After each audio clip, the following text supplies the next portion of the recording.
जय हिंद दोस्तों, स्वागत है आप लोगों का अजय सर जी यूट्यूब चैनल पर।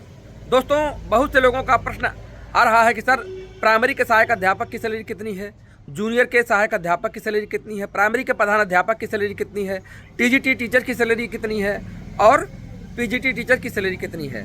तो नई ज्वाइनिंग पे कितनी सैलरी बनेगी, अर्थात जब चाहे टीजीटी टीचर बने, चाहे पीजीटी बने, चाहे जूनियर के सहायक अध्यापक बने, चाहे प्राइमरी के प्रधान अध्यापक बने, चाहे प्राइमरी के सहायक अध्यापक बने, तो जैसे ही ज्वाइन करेंगे तो पहली सैलरी कितनी बनेगी, आज के वीडियो में मैं सभी को एक साथ सम्मिलित करके बना दिया हूं, जिससे कि आप लोगों को बारी बारी से अलग अलग वीडियो खोजने की आवश्यकता न पड़े। एक ही वीडियो में आप शिक्षा जगत में प्राइमरी से लेकर के माध्यमिक तक का टोटल एक ही बार में आप लोग सैलरी जान पाएंगे। तो आशा करता हूँ वीडियो आपको पसंद आएगा, तो लाइक करिएगा। और चलिए मैं आपको सैलरी बता रहा हूँ।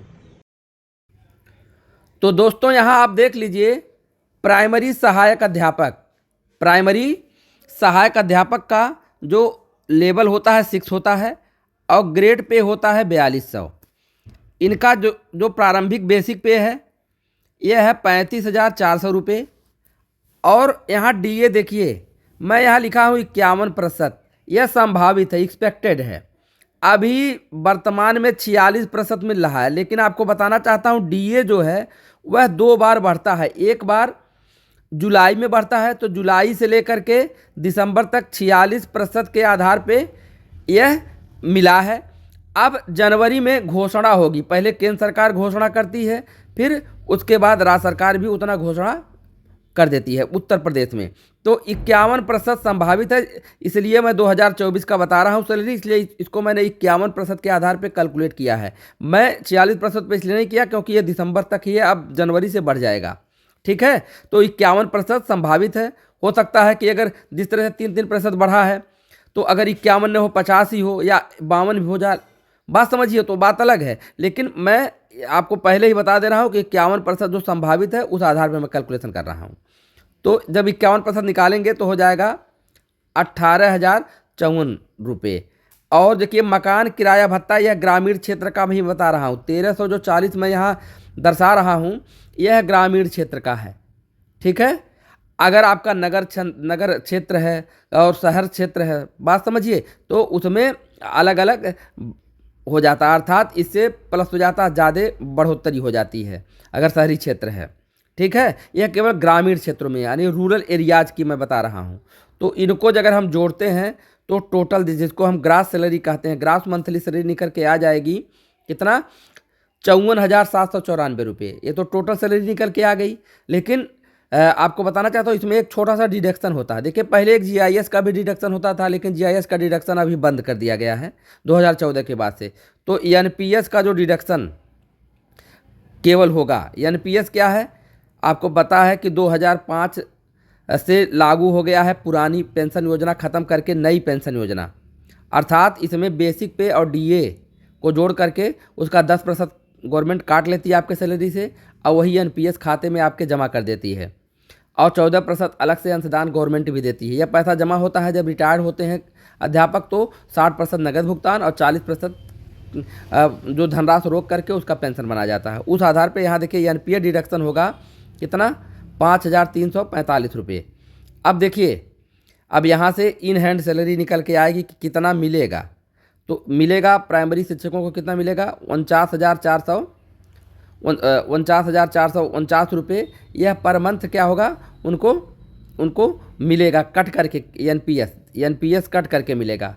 और टोटल सैलरी कितना है, 54,794 रुपये। यह ग्रामीण क्षेत्र का बता रहा हूँ। अगर नगर क्षेत्र होगा, शहर क्षेत्र होगा, तो वहाँ और इससे अधिक सैलरी बनेगी। अब एक चीज़ और बता दूँ कि यह जो सैलरी है, यह समझ लीजिए कि यह जून तक यही रेशियो रहेगा।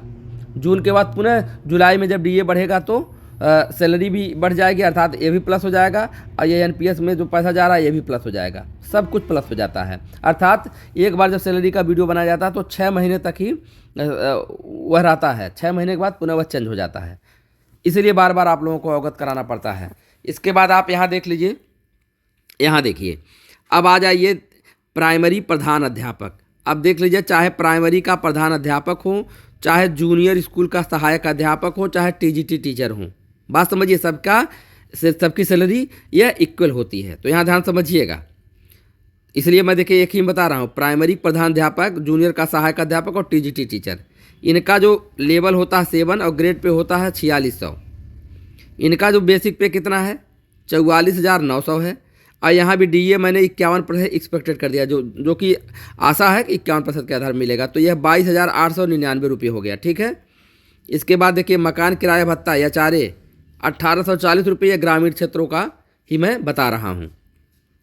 तो यहाँ से देखिए ग्रॉस मंथली सैलरी कितनी निकल के आई 69,639 रुपये निकल के आ गई।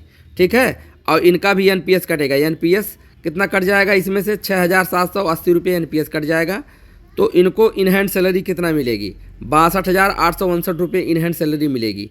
और टोटल सैलरी यहाँ देख लीजिए, टोटल कितना है 69,639। अगर बताएंगे कि कितना सैलरी आपकी है तो आप इतना नहीं बताएंगे, आपका ये भी तो पैसा आप ही का है जो जमा हो रहा है आपके खाते में एनपीएस वाले में। तो 69,639 टोटल सैलरी ग्रामीण क्षेत्रों में, और इतना कट के एनपीएस इतना मिलेगा 62,859 रुपये।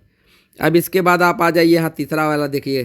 तीसरे में देखिए हमारे जूनियर के प्रधान अध्यापक हो गए और पीजीटी टीचर हो गए। जूनियर के प्रधान अध्यापक और पीजीटी टीचर इनका समान होता है। ठीक है। ग्रेड पे इनका कितना है, इनका देखिए लेवल 8 है, ग्रेड पे 4800 ग्रेड पे है।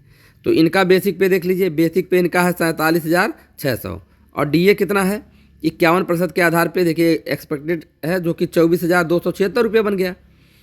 अब यहाँ देखिए मकान किराया भत्ता ग्रामीण क्षेत्रों का 1840, देखिए बहुत मामूली प्रधान अध्यापक में और सहायक अध्यापक में जूनियर में अंतर है। वहाँ 1840 यहाँ 1870, लेकिन यही नगर क्षेत्र हो जाएगा, शहर क्षेत्र हो जाएगा तो इसका गुणात्मक वृद्धि हो जाती है। बात समझिए, बहुत ज़्यादा हो जाता है, इसका दूना से भी अधिक हो जाता है।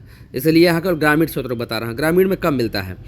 तो देखिए ग्रॉस मंथली सैलरी 73,746 रुपये हो गया। एनपीएस में कितना कटेगा 7,188 रुपये एनपीएस कट जाएगा।